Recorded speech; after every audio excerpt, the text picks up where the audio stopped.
Buntung dalam, longsor, durian habis. Tingginya curah hujan di wilayah Kabupaten Tanah Laut tidak hanya merendam ribuan rumah yang kebanjiran, tetapi juga mengakibatkan tanah longsor yang terjadi di Desa Guntung Besar, Kecamatan Pelaihari, Tanah Laut.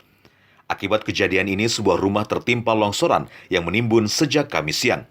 Menurut warga setempat, 2 orang dinyatakan hilang tertimbun dan sedang dalam proses pencarian.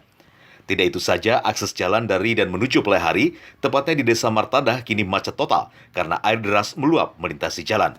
Sedangkan dari rekaman video kiriman warga dari Desa Tambangulang, sebuah rumah hanyut disapu banjir. Astaga, ya Allah. Astaga, berulang. Dari Tanah Laut, Kalsel 1net.